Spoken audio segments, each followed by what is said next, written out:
Bonjour Maître Emonet. Bonjour. Alors, enchaîner après ça, c'est pas facile. Hein. Absolument, Je vous dis clairement. oui. Après les sirènes, après les chevaliers du fiel, oui, ça va être... Voilà. Alors, une précision d'abord, cette année, pas de changement. Nous paierons bien l'impôt sur nos revenus de 2017. On avait eu un espoir, mais Vous nous rassurez.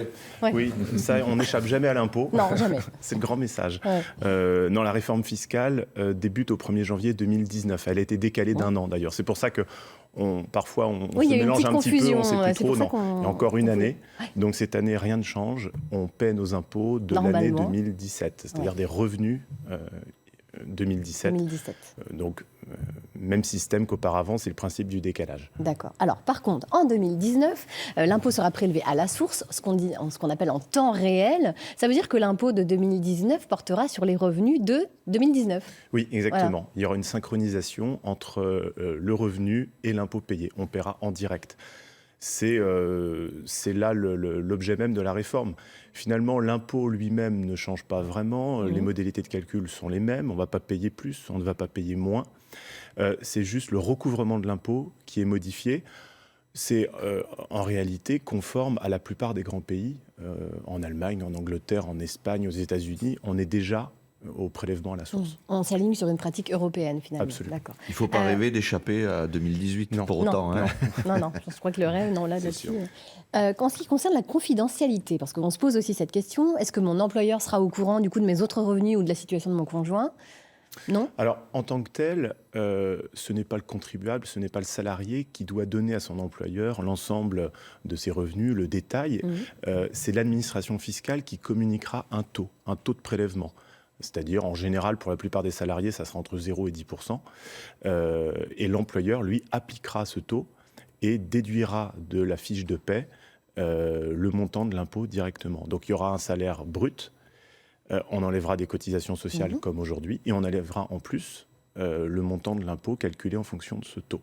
D'accord. Alors, ce taux, on peut quand même se dire qu'indirectement, ça révèle des choses sur notre niveau de revenu ou le niveau de revenu de notre couple, quand même, quoi. Oui, c'est vrai, c'était une inquiétude qui a été souvent relayée dans les médias, et on comprend bien pourquoi. C'est que l'employeur, connaissant le taux, connaît indirectement la composition patrimoniale peut-être de son employé. Donc l'État a imaginé un système qui permettra de dire à l'employeur je ne souhaite pas que mon taux soit communiqué, donc il y aura un taux non personnalisé. Et à ce moment-là, l'impôt sera prélevé au vu simplement du salaire directement. Ça sera ajusté en cours d'année parce qu'il y aura peut-être un écart.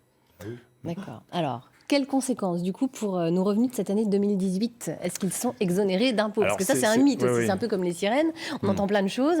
Alors, c'est la fameuse année blanche. Voilà. Alors, qu'est-ce que ça signifie, année blanche ? Année blanche, attention, c'est un peu en trompe-l'œil. Parce qu'effectivement, c'est une année qui ne sera pas fiscalisée en tant que telle. Mais si on raisonne très simplement, on paiera quand même des impôts, puisque cette année, en 2018, vous payez des impôts sur 2017. Et dès le 1er janvier 2019, vous payez des impôts sur les revenus 2019.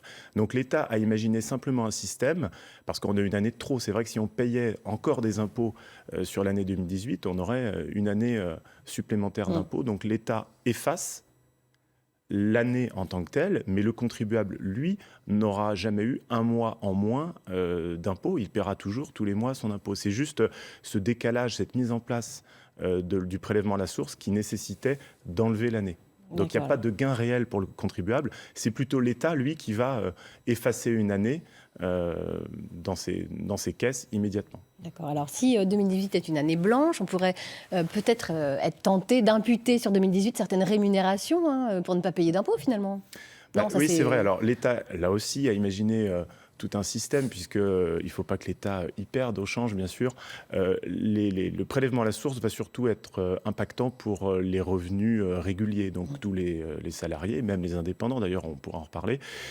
Mais tous les revenus exceptionnels continueront à être taxés en décalage. Je vous donne un exemple. Si par exemple vous vendez des actions en 2018 en vous disant vaut mieux les vendre en 2018 puisque du coup c'est une année blanche, c'est-à-dire dont on ne tient pas compte pour le calcul, ça ne donnera pas un avantage particulier parce que quoi qu'il arrive, c'est en 2019 que vous paierez l'impôt dessus. Si vous avez une prime vraiment exceptionnelle ou un plan d'intéressement exceptionnel touché en 2018, ça sera quand même comptabilisé en 2019. Donc il n'y a pas d'échappatoire réel. Oui, c'est ça, en fait.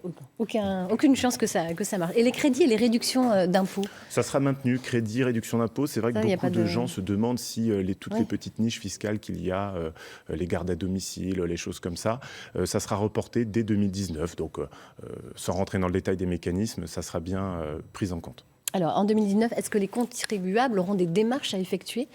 Des démarches particulières.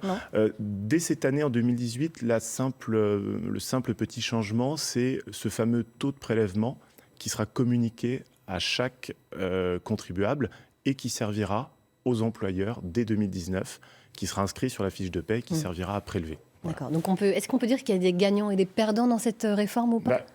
Très franchement, je pense que la réforme, elle est quand même assez favorable à tous pour une raison simple, c'est que déjà l'impôt sera bien ajusté en fonction de ce que l'on gagne en temps réel. Donc déjà ça, c'est un avantage, c'est qu'il n'y ait plus ce décalage, qu'on n'ait plus avec soi une dette fiscale de l'année passée, mais qu'on soit bien en direct. Donc tout le monde est plutôt gagnant et surtout, on sera gagnant le jour où on cesse son activité. Quelqu'un qui part à la retraite, là, en mois de janvier, quelqu'un qui malheureusement se retrouve au chômage au mois de janvier, ne paiera pas les impôts qu'il a sur le dos de l'année d'avant. Il arrêtera directement de payer ses impôts, ou en tout cas, il ajustera son montant d'impôt sur sa nouvelle rémunération, le retraité sur sa pension de retraite et le chômeur sur son indemnité. Donc il y a une meilleure finesse en fait dans le paiement de l'impôt. Merci, Maître Emonet, de nous avoir éclairé sur ce sujet ô combien concernant. Merci à vous.